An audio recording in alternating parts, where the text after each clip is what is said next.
So alright guys, क्या हाल है आप सभी के। उम्मीद करता हूँ सभी अच्छे होंगे, अपने अपने घरों में सभी पढ़ाई लिखाई कर रहे होंगे। तो दोस्तों, आपके लिए एक और खुशखबरी लेकर आ गया हूँ मैं। रेलवे बोर्ड ने अपना एक एडवर्टाइजमेंट जारी किया है। आप देख पा रहे होंगे मेरी स्क्रीन पर, मैंने ओपन किया हुआ है। तो इसके अंदर मैं आपको सारी चीजें बताऊंगा, ठीक है। तो वीडियो में लास्ट तक जरूर बने रहना। कौन कौन सी पोस्ट के बारे में ये नोटिफिकेशन है, क्या क्या चीज है इसके अंदर, लास्ट डेट वगैरह सारी चीजें मैं डिस्कस करूंगा।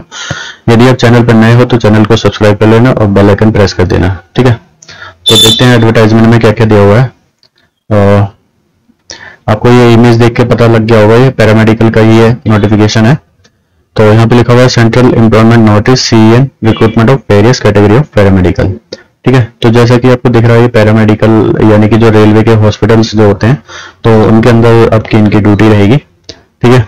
तो ओपनिंग डेट जो आपकी एप्लीकेशन फॉर्म को भरने की है वो रहेगी 17 अगस्त से। 17 अगस्त से आप फॉर्म भर सकते हैं। और क्लोजिंग डेट जो आपकी रहेगी वो रहेगी आपकी 16 सितंबर, ठीक है। लास्ट डेट यानी कि 16 सितंबर रहेगी, रात को 12 बजे तक। और ये पोस्ट है dietitian, nursing superintendent, audiologist, clinical psychologist, dental hygienist, dialysis technician. और इनके सबके सामने ग्रेड पे दिया हुआ है। और इनिशियल पे यानी कि शुरुआत में मतलब कितनी आपकी सैलरी बनेगी, बेसिक पे जिसे बोलेंगे, ठीक है। और ये इसका मेडिकल स्टैंडर्ड है, इन सब की चीज, एज है, किस पर्टिकुलर पोस्ट पे कितनी एज मांगी गई है, ठीक है। एज की गणना आपकी 1 जनवरी 2025 के तहत की जाएगी। और किस मतलब टोटल RRB में इस पोस्ट पे इतनी वैकेंसी है, यानी कि ये पोस्ट वाइज वैकेंसी दे रखी है सभी RRB को मिला के।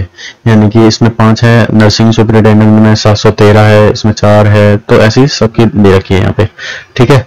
और टोटल की बात करें तो टोटल जो हमारी वैकेंसी आपकी रहने वाली है वो रहेगी 1376, ठीक है। और जो RRB वाइज और रेलवे जोन वाइज जो वैकेंसी का बाइफर्केशन है वो नीचे एनेक्सर B में आपको दिया हुआ है, अभी मैं आपको दिखाऊंगा, ठीक है। तो वीडियो में लास्ट तक जरूर बने रहना। इससे पहले चैनल को सब्सक्राइब नहीं किया है तो चैनल को सब्सक्राइब भी कर लेना आप।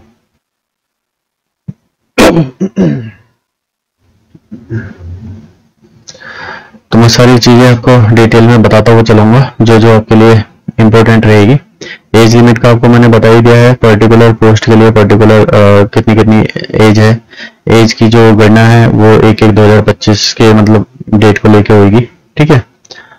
और जिसने पहले जो अभी निकले थे, जैसे RPF का निकला था, लोको पायलट का निकला था फॉर्म, और टेक्नीशियन का निकला था, जो भी जिसने भी वो फॉर्म भरे थे, तो वही उसी आईडी से अकाउंट जो आपका क्रिएट हुआ था उसी आईडी से आपको लॉगिन करना है। वहीं पे आपको अंदर इसका लिंक मिल जाएगा फॉर्म को भरने का, ठीक है। हालांकि मैं भी आपको एक दे दूंगा लिंक, डिस्क्रिप्शन बॉक्स में दिया हुआ है लिंक मैंने, वहां से आप जाके भी फॉर्म को भर सकते हैं, ओके। नेगेटिव मार्किंग, आपके पेपर में नेगेटिव मार्किंग भी होगी इसमें। जब आपका पेपर होगा, CBT होगा, तो 1/3 इसमें नेगेटिव मार्किंग रहने वाली है, ओके। और देख लेते हैं क्या क्या जानकारी इसमें दी हुई है। मैं आपको मेन चीजें आपको बताऊंगा इसमें। बाकी डिटेल के लिए मैंने आपको डिटेल में पढ़ना है आपको यदि, तो मैंने आपको डिस्क्रिप्शन बॉक्स में इसका लिंक दिया हुआ है, वहां से आप डाउनलोड करके इत्मीनान से पढ़ सकते हैं, ठीक है। तो इसमें एक सर्विस और है, एक सुविधा और देगा रेलवे आपको, जो भी SC ST है। और यदि आप उनसे रिक्वेस्ट करोगे, जब आप फॉर्म को भरोगे तो आपको एक ऑप्शन देखने को मिलेगा, आप इनसे मतलब सर्विस लेना चाहते हो या नहीं। जब आपका पेपर देने जाओगे आप, तो ये आपको रिजर्वेशन भी करवा के दे सकते हैं। वो आपको यस या नो करके रखना पड़ेगा, मतलब चूज करना पड़ेगा यस या नो। अगर आप यस करोगे तो आपकी टिकट आएगी, मतलब आपका पास आएगा, फिर आपको उसे लेके अपने रिजर्वेशन काउंटर पे जाना है, वहां पे आपको PNR नंबर मिल जाएगा, ठीक है। तो ये सिर्फ SC और ST कैंडिडेट के लिए है, free train travelling facility, okay. तो ये भी मैंने आपको बता दिया है। वैकेंसीज का मैं आपको अभी बता ही दिया है, 1376 वैकेंसीज थी इसमें। और बाकी बाइफर्केशन का भी मैं आपको बता ही दूंगा, ठीक है। तो इस साल इसमें 3 साल की छूट दी है ड्यू टू कोविड, ठीक है। तो जो कोविड आया था उसमें 3 साल में वैकेंसी नहीं आई थी पैरामेडिकल की, तो इस बार इन्होंने 3 साल की छूट दी है, ओके। और जो आपका अपर रिलैक्सेशन जो होने वाला है वो तो रहेगा ही रहेगा, वो तो सेम ही है। जैसे कि SC ST के लिए 5 साल है, OBC के लिए 3 साल है, और भी कई सारी कैटेगरीज है, उनके लिए यहाँ पे देख सकते हैं आप, ओके। क्वालिफिकेशन सबकी, जैसे कि पोस्ट का नाम अलग अलग है, पोस्ट अलग अलग है, तो ऑब्वियस है कि सबकी क्वालिफिकेशन अलग ही मांगी जाएगी। वो भी अभी मैं आपको दिखाऊंगा, ठीक है। और इसमें फीस की बात कर लेते हैं। तो fees for all candidate except category mention serial number 2, यानी कि जो कैटेगरी यहाँ पे मेंशन है SC ST ex serviceman, PWD, female, transgender, minority, EBC, इनको छोड़कर आपको जिस भी कैटेगरी में आप बिलोंग करते हैं उनको 500 रुपये पे करने की जरूरत है, और जो इन कैटेगरी से बिलोंग करते हैं उनको 250 रुपये पे करने की जरूरत है। ठीक है, और ये जो है आपके रिफंड हो जाएंगे यदि आप CBT 1 में अपीयर होते हैं तो, यानी कि जब आपका पहला पेपर होगा प्री होगा तो उसमें आप पेपर देने जब जाओगे तो आपके 100 रुपये इस वाली कैटेगरी में आपके 100 रुपये कट के 400 रुपये आपके बैंक में आ जाएंगे रिफंड होके। ठीक है, और जो इस कैटेगरी से बिलोंग करते हैं तो उनके पूरे 250 रुपये वापसी आ जाएंगे, इनका कुछ नहीं कटेगा। ठीक है, तो ये हो गया फीस का मैटर भी आपको मैंने बता दिया है। और देख लेते हैं आगे, यहाँ पे रिक्रूटमेंट प्रोसेस दिया हुआ है, इसे देख लेते हैं। Only one online application is required to be submit by the candidate, यानी कि हर कैंडिडेट एक ही एप्लीकेशन फॉर्म को भर सकता है, और जिसका CBT होगा उसके बाद। तो the question paper for single CBT will be of 90 minute duration of 100 question. ठीक है, तो यानी कि 90 मिनट का टाइम दिया जाएगा आपको CBT करने के लिए, मतलब कंप्यूटर बेस्ड टेस्ट जो होगा, जो आपका प्री नहीं होगा, इसमें एक ही पेपर होगा, तो इसमें 100 क्वेश्चन होंगे। ठीक है, और 90 मिनट यानी कि 1.5 घंटे का आपको समय दिया जाएगा। और सेक्शन वाइज जो आपका जो सिलेबस रहने वाला है और मार्क्स रहेंगे और नंबर ऑफ क्वेश्चन रहेंगे वो आपको ये रहे।